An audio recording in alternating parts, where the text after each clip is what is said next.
नमस्कार, बिहार तक में आपका स्वागत है और मैं हूं सुजीत। केंद्रीय बजट को पेश हुए आज 4 दिन हो गए, लेकिन बजट को लेकर चर्चा आज जारी है, आज भी जारी है। क्यों जारी है तो ये भी जान लीजिए, क्योंकि इस बार के बजट में बिहार को काफी तवज्जो दी गई। वो बिहार जो पिछड़ा राज्य कहलाता है, उसको आगे बढ़ाने के लिए विशेष पैकेज का ऐलान इस बजट में किया गया, जिसको लेकर अन्य राज्य लगातार इस बात को उठा रहे हैं कि बिहार और आंध्र प्रदेश को इसलिए विशेष पैकेज दिया गया है क्योंकि इन दोनों राज्यों की जो पार्टियां हैं, बिहार की जेडीयू और आंध्र प्रदेश की टीडीपी, इन्हीं पार्टियों के बदौलत केंद्र सरकार टिकी है और सरकार बचाने के लिए केंद्र सरकार ने यह आर्थिक विशेष पैकेज इन राज्यों को दिया है। अब देखिए, ठीक है, यहां तक तो ठीक है, ये माना जा सकता है और ये सत्य भी है कि जेडीयू और टीडीपी का समर्थन इस सरकार के लिए बेहद जरूरी है। और मैंने पहले भी कहा था कि बिहार के लिए ये बड़ा शुभ मुहूर्त है जिस प्रकार का रिजल्ट आया है। 2009 से बिहार लगातार एनडीए को जबरदस्त समर्थन देता रहा है। 30-32 सीटें और 19 में तो 39 सीटें दी, लेकिन 39 सीटें जब बिहार से मिली 19 में, उसका कोई फायदा बिहार को नहीं मिला। आज 30 सीटें दी हैं, तो जो स्थिति परिस्थिति है राजनीतिक तौर पर, उसकी वजह से बिहार के लिए ये शुभ संकेत है। बिहार को तो आर्थिक मदद काफी पहले से मिल जानी चाहिए, खासतौर पर जब झारखंड बटा और सारे संसाधन माइंस मिनरल सब चले गए झारखंड में, तो बिहार के लिए तो विशेष पैकेज का हक बनता ही है। चाहे विशेष राज्य का दर्जा, जो कि अब नहीं हो सकता है, उसकी जगह पर विशेष आर्थिक सहायता दी जा रही है। लेकिन ये कहाँ की राजनीति है कि पूरे देश में आप ये कहें, विपक्षी दलों की बात मैं कर रहा हूं, आप ये कहें कि केंद्र सरकार ने अपनी सरकार बचाने के लिए बिहार और आंध्र प्रदेश को मदद दी है। पूरे देश में आप ये बात कह रहे हैं, लेकिन बिहार में जो विपक्षी दल हैं वो क्या कह रहे हैं कि केंद्र ने बिहार सरकार को झुंझुना थमा दिया।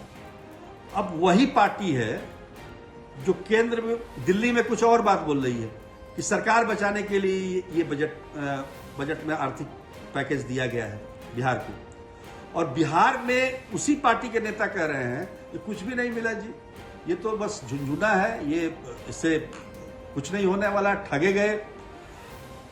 अब ये दो तरह की जो बातें हो रही हैं, ये समझ से परे है।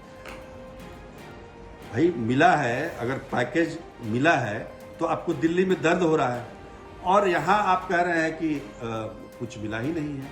तो ये दोनों बात कैसे हो सकती है? 58,000 करोड़ का पैकेज मिला है बिहार को, इसमें कोई दो राय नहीं है, और ये शुरुआत है।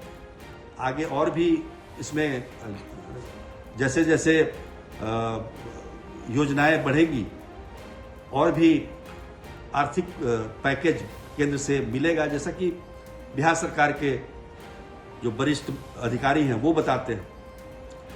तो कहने का मतलब ये है, तो ये तो अच्छी बात है ना। बिहार, आप समझिए कि एक जमाने में, आजादी के कुछ साल तक, बिहार पूरे देश में सर्वोच्च राज्यों में आता था। उसके बाद धीरे धीरे उसकी अनदेखी की गई, राजनीति की वजह से ही बिहार में पिछड़ापन आया है, इसमें कोई दो राय नहीं। बिहार से आप राजनीतिक ताकत तो लेते रहे हैं, लेकिन इसका ध्यान आपने नहीं रखा है, ये बात ताल ठोक कर कही जा सकती है, इसमें कोई शक नहीं है। आज जब इस पिछड़े राज्य को विकसित राज्यों के श्रेणी में लाने के लिए अगर आर्थिक पैकेज मिल रहा है, तो फिर आपके पेट में दर्द क्यों हो रहा है? ये बात समझ से परे है। देखिए, जब तक सभी राज्यों का विकास नहीं होगा, तब तक पूरे देश का विकास नहीं हो सकता है, ये सब जानते हैं। और विपक्षी दल भी बोलते हैं इस बात को कि बिहार का विकास होना चाहिए। अब यहां पर मिला है आर्थिक, आप कितना चाहते हैं? सवाल ये है कि आर्थिक पैकेज में अगर ये 58,000 करोड़ आपको झुनझुना लग रहा है तो कितना मिलना चाहिए, ये भी एक बात हो। तो ये राजनीति मुझे कहीं से रास नहीं आ रही है, समझ में नहीं आ रही है कि ये दो तरह की राजनीति क्यों हो रही है।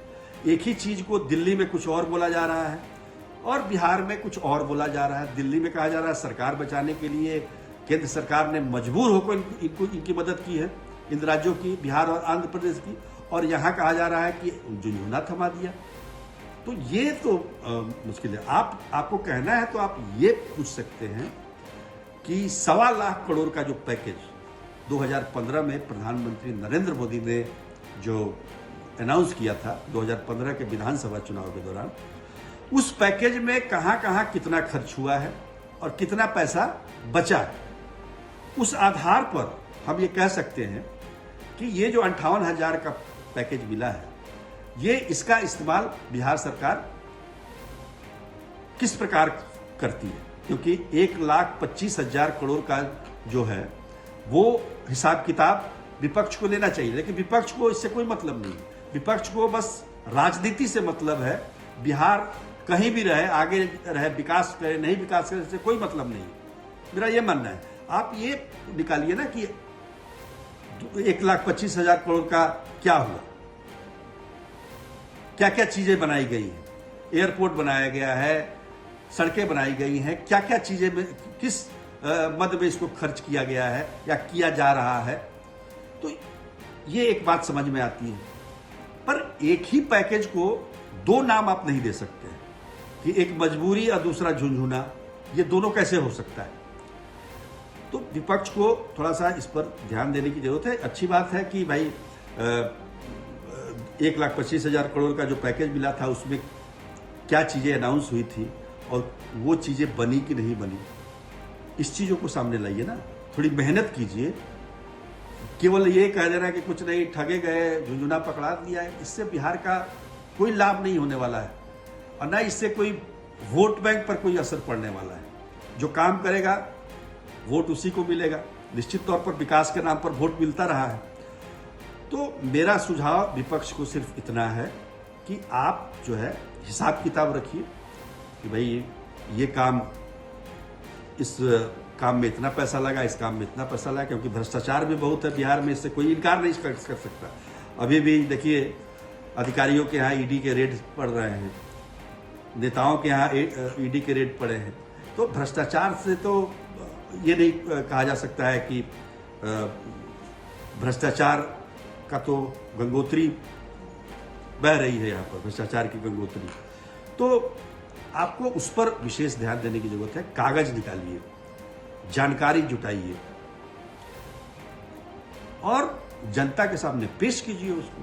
सच्चाई सामने आ जाएगी निश्चित तौर पर। बहुत मुझे लगा कि आज राज्यसभा में आरजेडी की तरफ से इस तरह के तथ्य रखे गए हैं, उसको बिहार में भी रखना चाहिए। बिहार के नेता जो विधानसभा विधान परिषद में हैं, उनको मेहनत करने की जरूरत है। वो इन चीज़ों को सामने लाएं कि कौन कौन चीज़ पहले 1,25,000 करोड़ के पैकेज में अनाउंस हुआ था, क्या अब अनाउंस हुआ है। क्योंकि जनता को तो पता नहीं है, जनता की तो जानकारी आप ही देंगे। तो निश्चित तौर पर यह काम होना चाहिए, ना कि इस पर राजनीति हो, दिल्ली में कुछ और आप बोले, पटना में कुछ और बोले, तो ये कहीं से भी उचित नहीं है। तो आज के लिए इतना ही, तब तक के लिए नमस्कार।